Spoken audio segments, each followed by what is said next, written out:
Hello friends, আসসালামু আলাইকুম রহমতুল্লাহ। Birds care বিডির পক্ষ থেকে আপনাকে স্বাগতম। বার্ডস কেয়ার বিডের আজকের ৩ নাম্বার পর্বে থাকছে যে বাজরিগার পাখির জন্য কোন মেডিসিনগুলো আপনি ব্যবহার করতে পারবেন না এই প্রচণ্ড গরমে। প্রচণ্ড গরমে অনেক মেডিসিন রয়েছে যা আসলে ব্যবহার করা থেকে বিরত থাকতে হবে আমাদের। আমি এর গত পর্বে আমি দেখিয়েছি যে আসলে কোন মেডিসিনগুলো আপনি ব্যবহার করতে পারবেন এবং এর ভিডিও লিঙ্ক ডিসক্রিপশন বক্সে আমি দিয়ে দিব। তো সেখান থেকে আপনি দেখে নিতে পারেন। আমি পূর্বে ২টি ভিডিও দিয়েছি এবং এই সহ ৩টি ভিডিও, আমি সব ভিডিওর লিঙ্ক আমি ডিসক্রিপশন বক্সে দিয়ে দিব, আপনারা দেখে নেবেন ইনশাল্লাহ। প্রচণ্ড এই গরমে আমরা অনেক সময় অনেক মেডিসিন ইউজ করি পাখির জন্য। তো আমি মনে করি যে এই গরমে এই সময় পাখির জন্য মেডিসিনগুলো ইউজ না করাই বেটার হয়। এরকম অনেক মেডিসিন রয়েছে যা আসলে গরমে পাখির জন্য বিষাক্ত বা মৃত্যু পর্যন্ত নিয়ে আসতে পারে। তো এই গরমে পাখির জন্য যে মেডিসিনগুলো ইউজ করা যাবে না বা আমি নিষেধ করব যে এই মেডিসিনগুলো ব্যবহার করা যাবে না, তার ১ নম্বরে থাকছে এভিনেক্স বা প্যারাভেট। তো এভিনেক্স বা প্যারাভেট দুটোই হচ্ছে কৃমির ঔষধ। তো আপনি এই মেডিসিনটা গরমে কখনোই ইউজ করবেন না বা গরমে এই ওষুধটা কখনোই পাখিকে দিবেন না। প্রচণ্ড এই গরমে পাখিকে যদি আপনি এভিনেক্স বা প্রাইভেট ক্রিমের ওষুধটি দেন তাহলে পাখি হয়তো মৃত্যু পর্যন্ত যেতে পারে।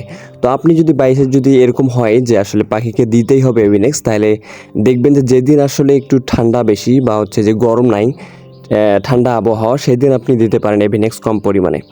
বাট এই ভেট মেডিসিনের পরিবর্তে আপনি একটা প্রাকৃতিক ঔষধ দিতে পারেন, সেটি হচ্ছে নিম পাতা। এই নিম পাতা কিন্তু কৃমির কাজ করে। সাধারণত ২ প্রকার নিম পাতা রয়েছে।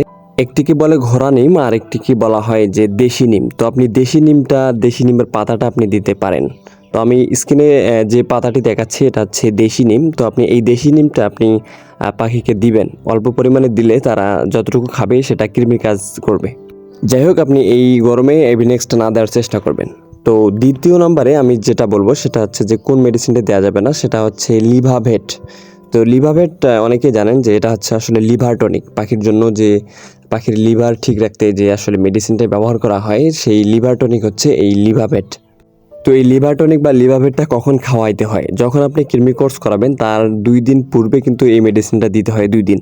তো আপনি তখন এই লিভাভেটটা ব্যবহার করতে পারেন। তো যেখানে আপনি এভিনেক্সটা বা কৃমি ওষুধটা কোর্স করবেন না, তাহলে আপনি লিভাভেটটা ব্যবহার করার কোনো প্রয়োজন নাই। কারণ এই গরমে লিভাভেটটা না দেওয়াই বেটার হয়। তো আরেকটি যে মেডিসিন ব্যবহার আপনি করবেন না ৩ নম্বরে, সেটি হলো ইসেল। তো ইসেল এই গরমে আপনি কখনো পাখিকে দেওয়ার চেষ্টা করবেন না। ইসেলটা মূলত আমরা ব্যবহার করি যে ব্রিডিংয়ের জন্য, পাখির ব্রিডিংয়ের জন্য। তো এই গরমে পাখিকে কখনো ব্রিডে দেওয়া যাবে না। এই কমপক্ষে ১.৫ মাস ২ মাস পাখিকে কিন্তু ব্রিডে দেওয়া যাবে না। অনেকে আছেন যে ব্রিডে দেন, ইসেল খাওয়ান, যার কারণে পাখি অসুস্থ হয়ে পড়ে।